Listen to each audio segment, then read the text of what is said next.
Hi, Eric Gibaud, Gibaud.com, and today, with the help of this book, I'm going to speak about the most useless photographer in the world. So let's start. This book is about the Olympics game of 1976 in Montreal, Canada, Quebec. I bought it in 1977 with the pocket money my godmother gave me for New Year, okay? So we're going to have a look at some pictures I've picked, and probably many people will start meditating about these people who say that right now, at present time, we cannot make the picture we make without the camera we have today, okay? We're going to have a look at this and think about this, but we'll speak about this after, okay? For copyright reason, I'm not going to show perfectly each picture and every picture in the book, okay? I'll show you this way on the table, okay? Here is Nadia Comaneci. She was 15 years old. She was the first one to win so many gold medals and so many medals at the Olympics game. And here we can see it was captured at the right time.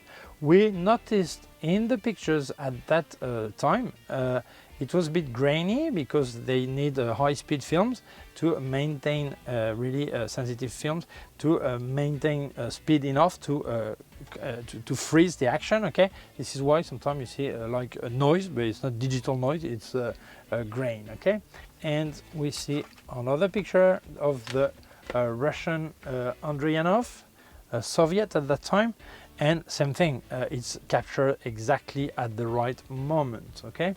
Then you have the French Boreano, I think it's called, I'm not sure, and Boerio, sorry, I said Boreano, it's Boerio, and here you see him exactly the capture at the right time, okay? Then I love this picture. Why? Because not long ago I saw a picture of a guy like this, and you see the cartridge after shooting that's expulsed, okay? And he said, well, thanks to my new camera, I can do this, finally, all this. That was made in 1976. And you see how he ejects the empty casket, okay? And you gasket, I don't know, you say that, okay? Cartridges, I don't know, and then it's here. And it's captured at the right second. So, yes, it was possible. Yes, it was completely possible. Here, a detail of the Russian Kaminsky was refreshing himself, okay, but you see the water, all this is captured at the right moment, okay. Here, 67, I like this panel here because you really see the action. He actually did a panning, and you have, obviously the focus is on this guy, but you see all the movement, all this is really, really, really, really special this way, okay. Here you have the picture of the US team, basketball team against Yugoslavia, then Yugoslavia, because it doesn't exist anymore in this country, okay? And you see how the ball is here, and this guy is in the air, and this one is pushing the ball up, all this. And it was captured at the right second, it was there, okay? Same thing with this picture, water polo picture, it is captured exactly at the right time. The guy is pushing the ball, all this. This picture is just stunning. This is Ulrika Knapp, Swedish, and it was captured just at the right moment, the right time. It is incredible, this picture, when you look at it. This guy had no autofocus, and it's focused at the right place. It's focused here exactly on the arms, okay? And the right second, she's falling, okay? So this picture is just stunning. This is an incredible picture. And this picture is simply crazy. This is the guy, Klaus Dibias, I think, De Boliano, I'm not sure, okay? And you see a panning, vertical panning. This is simply incredible. This is crazy to have a picture like this. And here, a bit of storytelling. We see that the German guy, Rolf Milzer, it fell on him and it was captured, okay? It was possible to still tell story, as people say. You must tell a story, but here's the story, okay? Here you have water, sailing, all this. Take into account that at this time they had no weather-sealed cameras, and they were still there making their pictures. This one is the one I want to show you. As you can see, this is captured exactly at the right moment. You have the sword that is here touching him. All this is folded. It's incredible. It's not just pure luck, because it's here also, this kind of picture just caught at the right second. It was possible. Here's the French guy, Echevin. He was good at that time, but he was injured, so he could not finish, okay? But as you can see, the photographer was centered on him because it was one of the favorites. And you see how it is. The whole movement in the picture, and this guy is exactly captured at the right second. This is really, really, really, really nice. And this is the picture I remembered when I was speaking about this book. For me, this picture is incredible because it's captured exactly at the right time, right place. You have the sand that is flying, and the athlete is just landing right now. I think this is a great, great, great picture. I was really amazed. I remember when I had this book, when I bought it, I was amazed by this picture. I loved it. Same thing here with Ackerman. She's just passing over this bar in high jump, and this is a really precise moment. And this picture is just crazy mad. Here you have the hammer that is flying, and this is incredible. Take it into account that this guy had no autofocus, okay? And I'm trying to focus exactly at the right place, okay? That no autofocus, this was flying, it was small, and the photographer was able to follow this and capture it. This is, for me, this is incredible. Here you have Diane Jones, same thing, captured at the right moment. As you can see, she's there. And the effort on the face, all this, she's flying right now. Really great. This picture is really special for French people because here you have Gibaud that is here, who won the 110-meter hurdle. And that year there was only 2 gold medals for France. This guy, and also in horse riding, I can't remember the name of the guy, okay, only 2 gold medals. But this one, I remember seeing it on TV. I mean, I was a kid, and yeah, amazing, honestly. For me, the picture is not especially better than the others, but the moment is incredible what it recalls me, okay? And this picture is crazy nuts, okay? I've done archery, and here you have several great pictures too, but let's get to archery. And here you have the US champion, Darrell Pace. And if you don't know about archery, you look at the picture and you don't see anything special. But when you take into account, here you have the bow, and here you have some balance bar. I don't know how you call that, counterweights, okay? But here, what you see here is actually the arrow that is flying.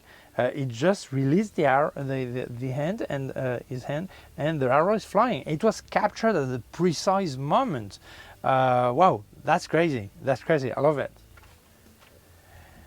Here, as you can see, it was possible to capture many times, not just once, the right moment. Okay, as you can see here, several times capture the right moment. And the last picture, I love this picture. This is page 287.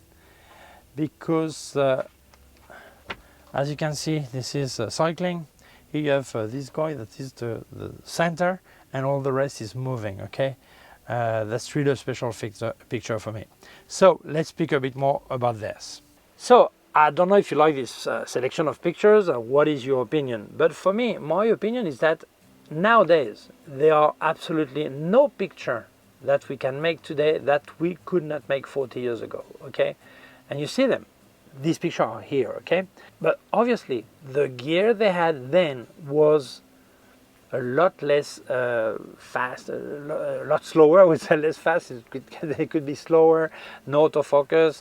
Some had a burst rate, maybe 3 pictures, 4 pictures per second, and not always, okay? And really, to compensate this lack of technology, the photographer needed to have a lot of knowledge, photography knowledge, techniques, to compensate all this. And this is where you see that these photographers were just brilliant. They could adapt themselves, know the gear, and know how to deal with the lack of fast autofocus, or autofocus itself, not lack of fast autofocus, no autofocus at all, or slow reaction of the camera, or whatever, okay? It was really them that were making the picture, okay?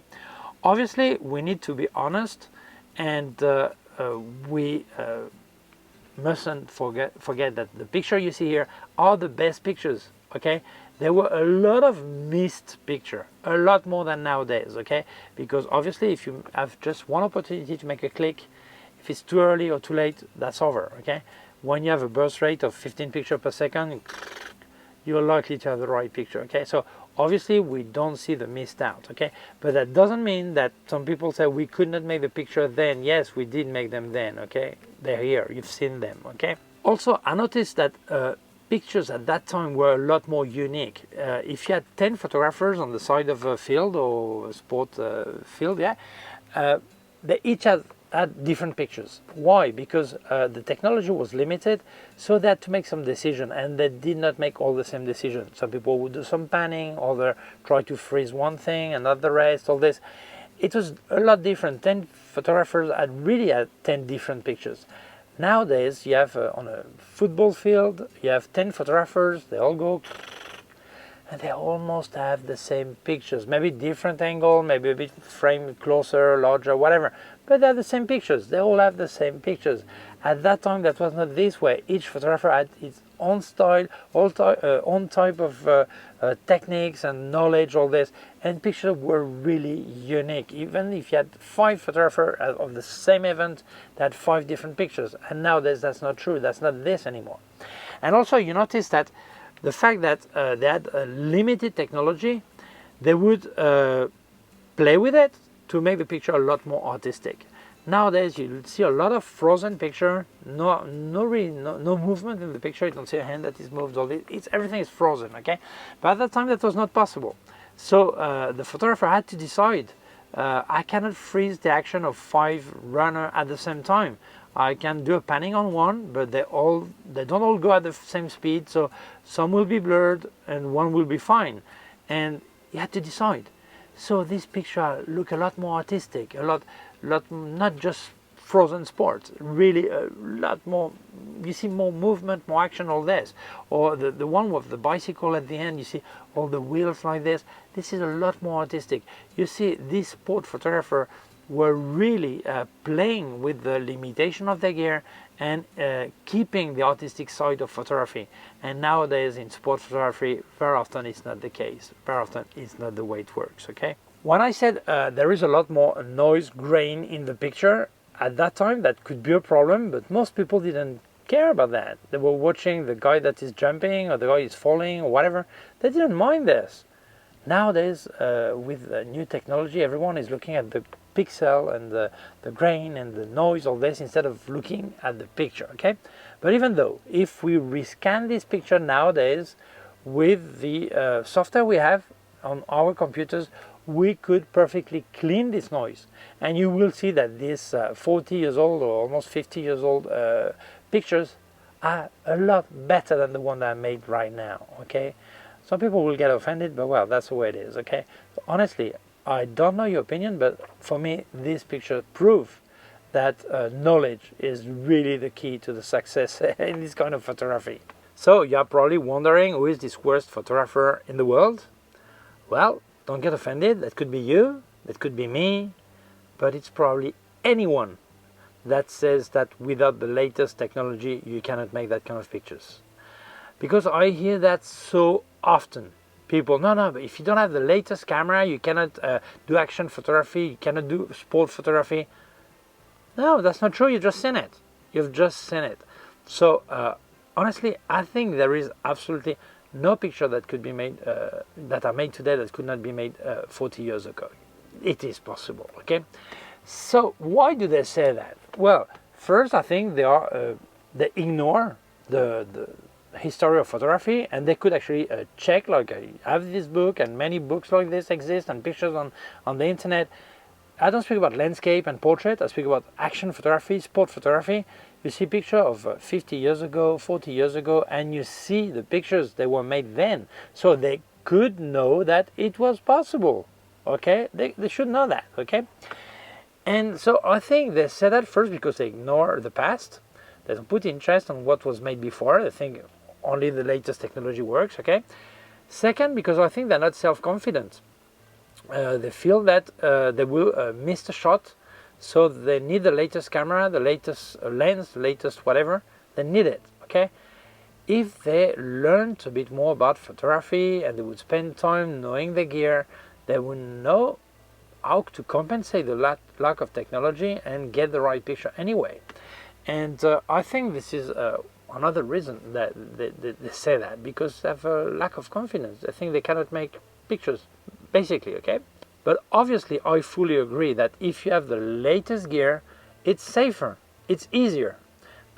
50 years ago, I would click and maybe I would get the picture really great or no picture, okay? Nowadays, with a camera with a really fast autofocus, really fast burst rate, all this, you have 15 pictures, that's done. So at least one probably will be good, okay? So yes, obviously it's a lot easier, it's a lot safer. You have more chance to have a good picture this way, okay? But telling it it's not possible without this, that's not true. That's not true. Of course you can, but yeah, it's peace of mind.